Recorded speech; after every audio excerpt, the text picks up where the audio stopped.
As soon as that happens, we will get you back into court as soon as the judge takes the bench. Before we bring back in our guest, I want to let you know about another trial that Court TV cameras are covering. 3 men are facing a jury in Florida accused of the 2018 murder of the rapper XXXTentacion. You can watch that trial streaming live now on CourtTV.com. All right, let's get you back to the Murdaugh family members trial. Still with us, we have forensic criminologist Dr. Laura Pettler. Laura, before we were speaking about the shots to Paul based on what the pathologist said during her testimony today. Now I want to talk about the shots to Maggie, the wife of Alec Murdaugh, who they say was shot second after Paul. And the part of the testimony that disturbed me even more than I thought I could be disturbed by such horrible murders, but the pathologist testified that she was likely bent over in pain from shots she had received before she received the shot that then actually killed her. Talk to us about what you think forensically of the testimony and what happened to Maggie. Judge Ashley, there's a few things that I definitely understood a lot more about during her testimony. The first thing was something I think I texted to you, which was, this is an extremely angry, aggressive behavior coming from the shooter. And it does not take 5 bullets to kill somebody, especially from a firearm of that nature, or a firearm of the kind that, the shotgun that killed Paul. When it comes to Maggie, it was extremely upsetting. And forensically speaking, there's so much movement going on. And one of the conversations we were having with court watchers on Twitter was about the positions of the body. And one of the things I really liked about the pathologist was she helped us understand that in very simple terms. So for me, as she's talking, and here I am as a crime scene reconstructionist, and I'm analyzing and I'm thinking about the emotionality and the behavior, but then I'm coupling that with what she's talking about, evidence on the body. It's talking about this motion, because on the diagrams in an autopsy, you only have what the body looks like standing up. So you have everything documented as a person is standing. But that's not what was happening with Maggie. As she was describing, Maggie's position is bent over. And that is a real, yes, this diagram that's on the screen now, it's very important to recognize that this is the body just as a standing up or a lying down position. You have to consider not only the movement of the shooter, but also the movement of the victim and how this moves. And so one of the conversations was, you know, how can you have an upward shot? You know, what about their heights versus the height of Alex Murdaugh or some other shooter, something like that. And all of those forensically can be tested using the scientific method, which is replicable by either side, so prosecution or defense. It doesn't work for the prosecution or defense. It's simply, and as you said earlier, there are experts that can have various opinions, but it really comes down to shooting reconstruction. And now we know what happened. Let's now understand how it happened. Right, so now we know what happened, and I just want to point out that was an exhibit that you just referenced that our producers put up on the screen quickly that was introduced into court of the shots and where they were on the body of Maggie. These exhibits are released at the end of every day, and then they're posted on CourtTV.com, so our viewers can go and look at all the exhibits that have come into evidence at this point in time, absent today's that get released later. That's the court's order. Let me ask you one more question. So I still go back to, in looking at the how this happened, can the experts have very divergent opinions? Meaning, can there be an expert that could come in and support a defense theory and blow the state's theory out of the water as to how this happened? Yes, I mean, there are definitely various different experts that will have various opinions. Some experts, and I've been doing this, you know, for a few decades like you, 2 decades at least, you know, I have seen experts who are very conservative, who don't go out on a thin limb, who can replicate their science, who know how to do experimentation to prove what they're going to testify to. And as this doctor said, this pathologist, she said, based on my experience, I know this. I know that this is the way that these gunshot wounds behave. And then there are other experts who are extremely, they're just a lot more liberal with their opinions, where they will go out on a thin limb. And then there's the ones that are conservative.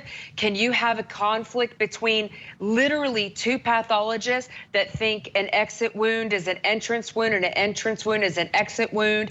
Absolutely. And then, of course, how it happened, how far away was the shooter from the victim? That's another area that they can all have differences of opinions on, for sure. I wouldn't be surprised if we see a pathologist testify for the defense. That's what I was just going to say, Laura. You and I are thinking alike, because I too think that the defense is likely to call an expert that's going to support their theories of fact. And I can tell you, exciting that the cameras come down off the seal. All that means is people are going to start coming back in the courtroom. A perfect time to take a break. When we come back, we're expecting cross-examination of the forensic accountant from the Attorney General's office. There's a live shot. We'll be right back. Tonight on Closing Arguments, disgraced attorney Alec Murdaugh stands trial for the murders of his wife and son. We'll take a closer look at the newly released body cam footage from the night of the murders from the first responding officers. I was probably gone an hour and a half from my mom's, and I saw them about 45 minutes before that. Court TV teams are live from South Carolina with all the very latest. Closing Arguments tonight at 8, 7 Central, only on Court TV. I tried, because it worked.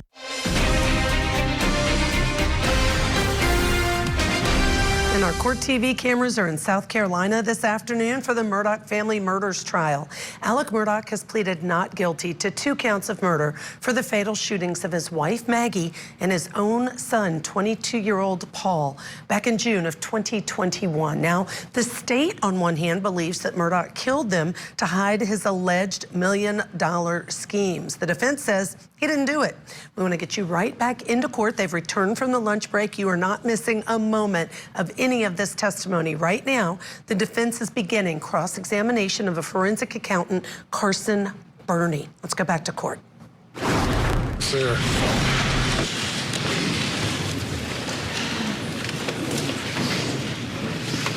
Good afternoon, Mr. Burney. Afternoon, Mr. Griffin. I want to be sure we understand what you've done. You did analysis of various bank accounts, seeing deposits in and money out. Is that correct?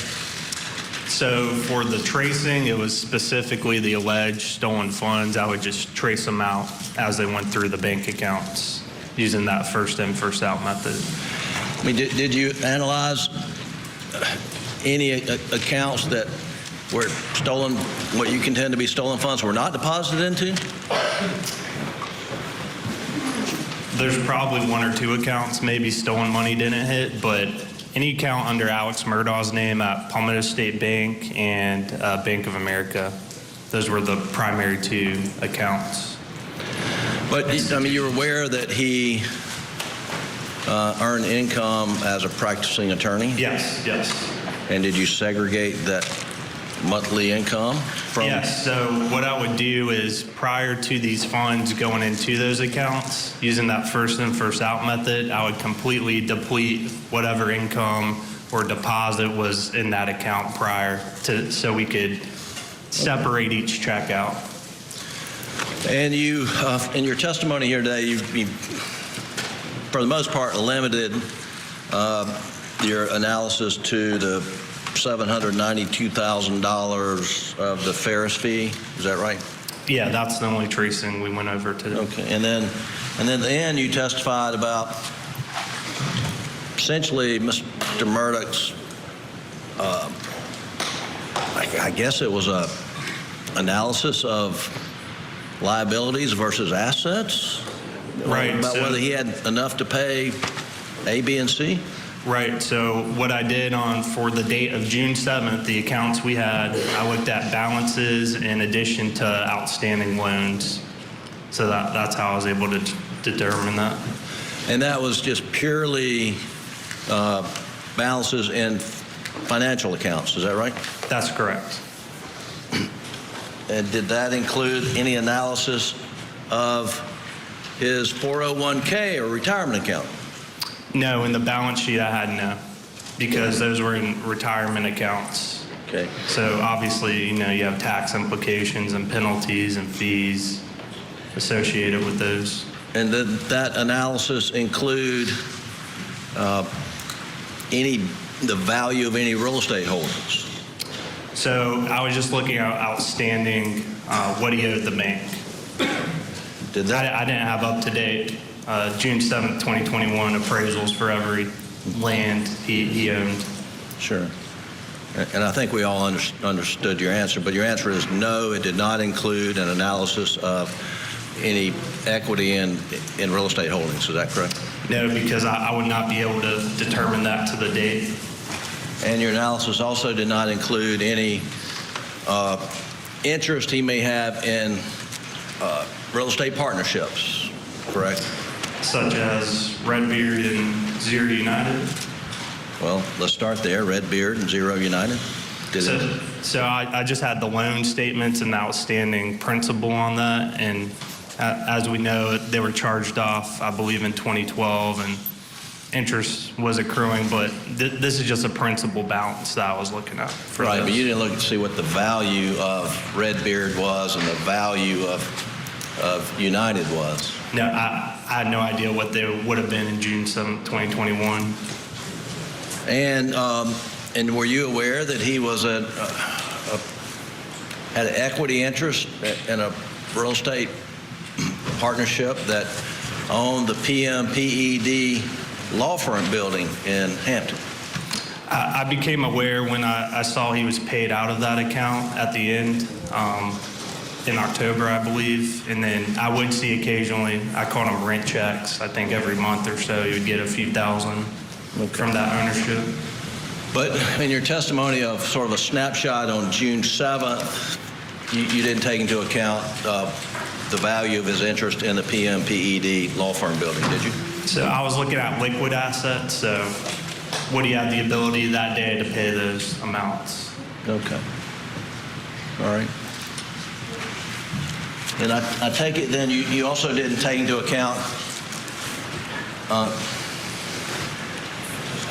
his ability to raise capital through borrowing money from Palmetto State Bank if he needed to. So I was only looking at outstanding loans, so okay. I can't comment whether or not he could. We know after the fact he got a loan from the bank, but at that time I wouldn't know what he's eligible for or not eligible for if he wanted to take out an additional loan. Well, we know before the fact that he had never been turned down for a loan at Palmetto State Bank, correct? To my knowledge, no. Right. And we know before the fact that he had paid Palmetto State Bank in over $4 million in interest payments. Don't we know that? I've not calculated that myself, but if that's what you're representing. Okay. Well, we know before the fact that the chairman of the board at Palmetto State Bank's position was if Alec Murdoch wants a loan from the bank, we'll make it happen. You're aware of that, aren't you? That's my understanding. So there was no, and just to be clear, you weren't telling the jury that on June 7th, Mr. Murdoch's financial freight train was about to go off to the ravine. That's not what you were telling this jury, is it? I was just looking at the account balances, outstanding loans, the fact that money had to be borrowed to pay back the Chris Wilson fees.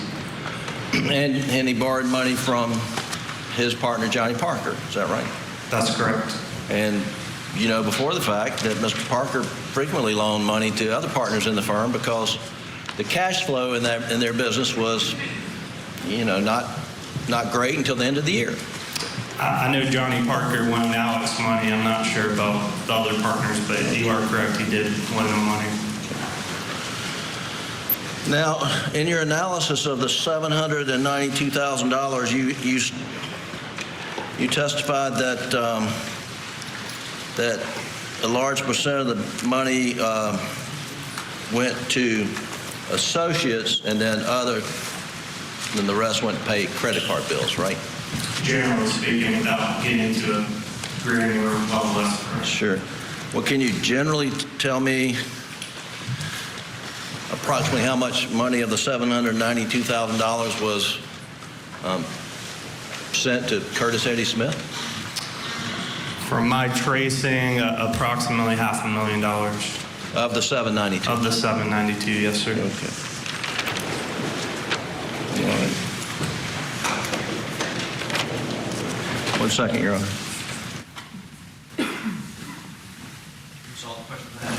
Redirect. That is the end of cross-examination, really just bringing out that the only thing this witness knows are account balances and outstanding loans. Stay tuned here on Court TV. We're going to take a break and come back and get you right back into the courtroom. Life of Alec Murdaugh is bizarre. It is complicated. This great South Carolina attorney is charged with the murders of his own wife and son. Okay, and are they breathing? No, ma'am. Who exactly is this guy? The evidence is going to show that he was there. He is innocent. Who knows where this thing is going to end? This case needs to be resolved. We need to put this behind us and move on.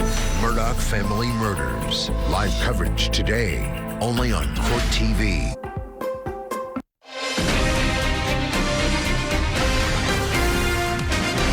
Let's get you back now to the double murder trial for disgraced lawyer Alec Murdaugh, accused of killing his own wife and son. We're going to get you back into court right where we left off. So here's where we are. The cross just ended with the forensic accountant, Carson Burney. Now it's time for redirect by the state. We're looking at liquid assets on June 7th, 2021. Is that correct? That is. Did I understand your testimony a moment ago correctly that that's what you were looking at?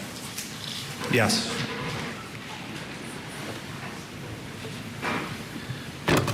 Mr. Burney, do you own a home?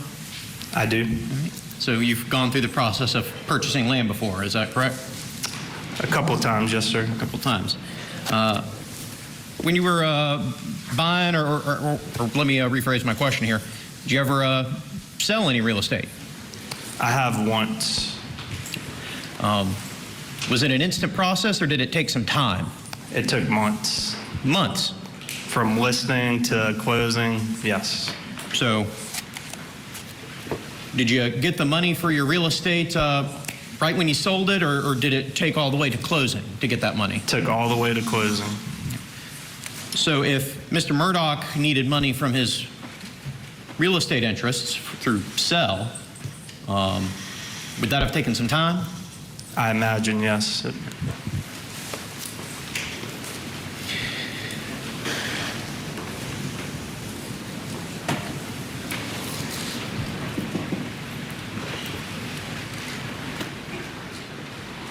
Back moment, the court's still open.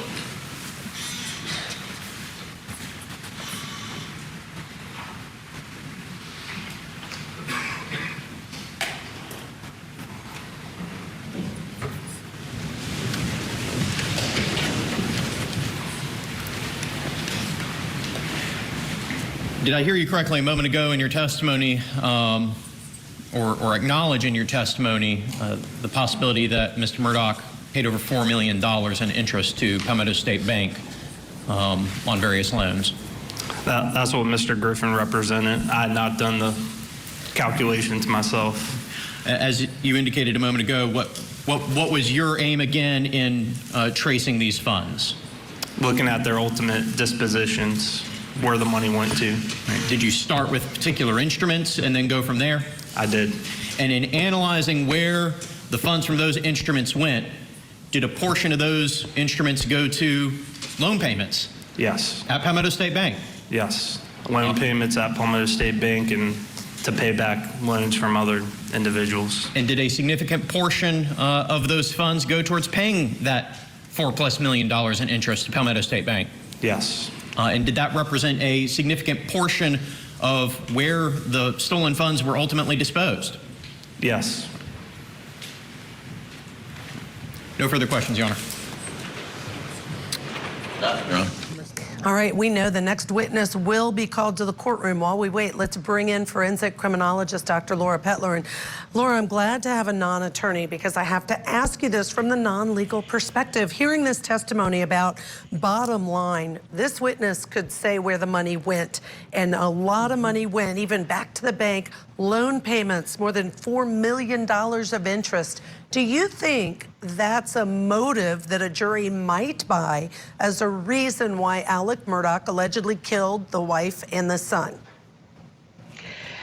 Ashley, I am not of that opinion. I am of a looking at the scene opinion, and the crime scene is a reflection of the personality of the offender. And in this particular scene, the motive to me appears to be very angry. And I think that, yes, the financial stress creates maybe a feeling of being exposed, and he's uncomfortable and he knows this is going to happen. Is that the reason he kills his wife and son, as the state is alleging here? I don't think that's it. You know, motives for murder can be so simple, and they can also be something that happens just very instantaneously. So a lot of the pre-planning that they're offering, it might not have happened. This might have just been a spur of the moment.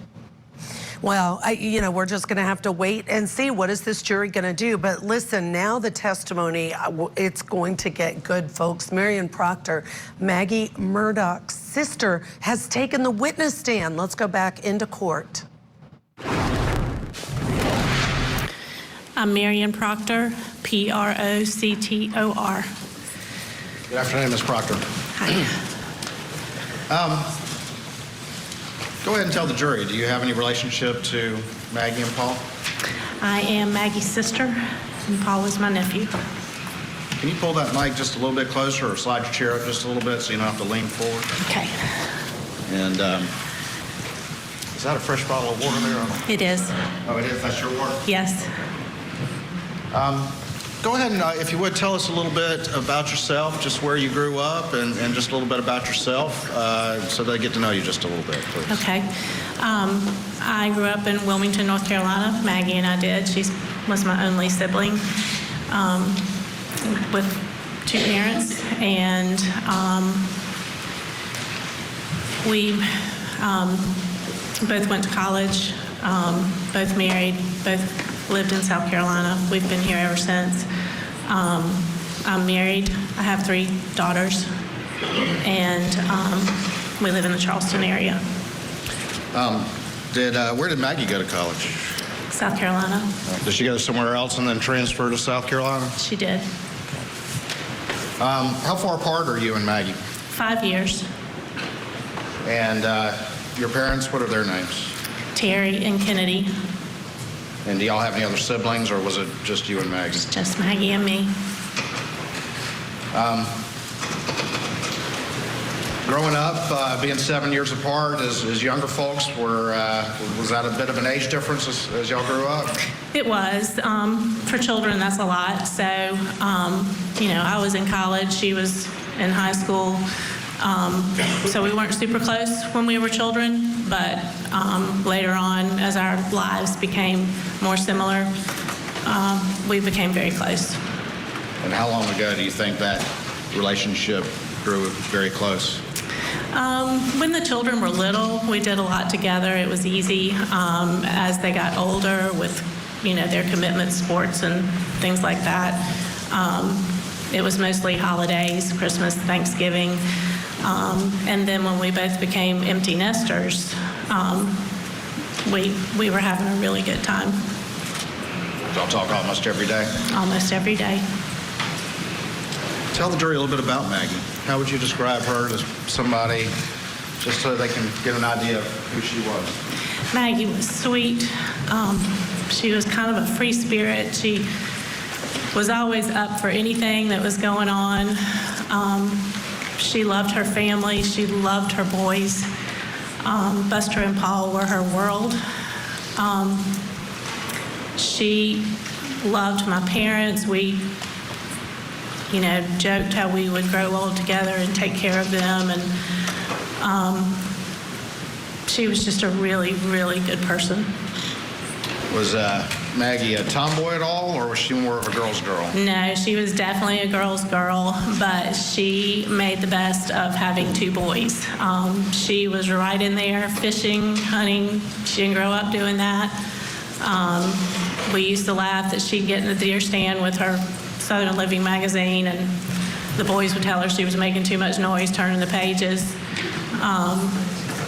And then, you know, fishing, she loved going out on the boat. She loved being at the beach. She loved going to the islands. I don't know that she really fished that much, but she just wanted to do what they were doing. She wanted to spend time with them.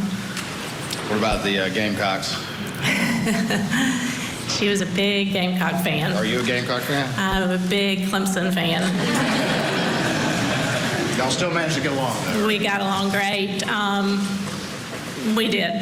And we worked together a lot on those Clemson-Carolina days. And we would have a big time. Being kind of a girl's girl, does she like spending time with you and your daughters and getting a chance to do those sorts of things? She loved it. She and my girls loved their Aunt Maggie. She always, you know, said that she was their favorite aunt. And she just, you know, loved catching up on all the latest makeup and, you know, hair trends and shoes. And she just loved doing girl stuff with us. Did Maggie work over the years, or was she focused on taking care of the boys and raising them? She was mostly a stay-at-home mom. She had a little shop in Hampton for a while. She and Miss Libby did that together. So that was fun. She was real involved with the boys' schools, you know, all their sporting events. I don't think she probably ever missed one. But she was mostly a stay-at-home mom.